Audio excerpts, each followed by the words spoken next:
Hello madam, मी आरती बोलते आहे. हां, तुम्ही मागच्या महिन्यात प्रॉपर्टीसाठी एन्क्वायरी केलेली मॅम.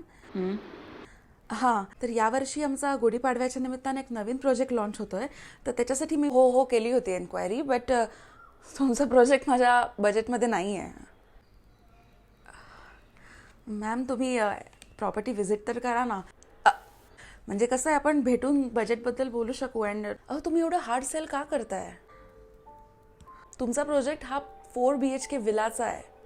हां, प्रायव्हेट स्विमिंग पूल, समोर मोठं लॉन, वरती टेरेस. मला मला नाही परवडणार आहे ते.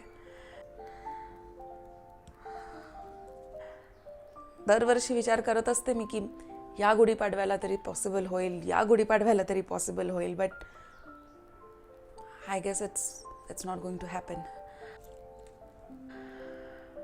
कदाचित माझ्या नशिबात नाही आहे या 2 BHKच्या घरातून बाहेर पडणं. तुम्ही सारखा फोन करून मला हे स्वप्न का विकताय? मॅम, तुमची सॅलरी किती असेल? हां, आय एम सॉरी, बट माझ्यापेक्षा 4 पट जास्त पगार आहे तुमचा.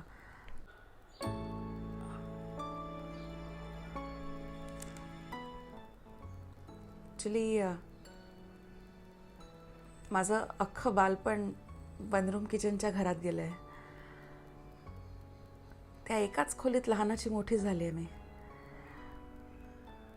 खरं तर हे माझं स्वप्न आहे की असा एखादा गुढीपाडवा यावा जेव्हा आपण आईबाबांना घेऊन 2 BHKच्या घरात शिफ्ट व्हावं. स्पेस काय असते, लक्झरी काय असते, ते त्यांना दाखवावं.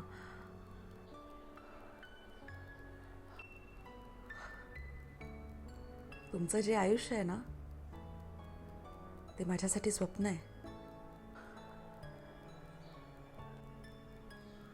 You are very lucky ma'am. You are right. I am lucky. Thank you. Thank you.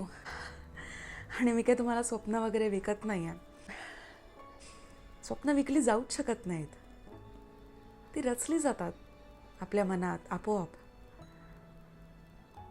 या गुढीपाडव्याला आपण जशी गुढी उभारू ना, तशी मनामध्ये स्वप्नसुद्धा उभारूया. मी माझं स्वप्न रचते, तुम्ही तुमचं रचून बघा.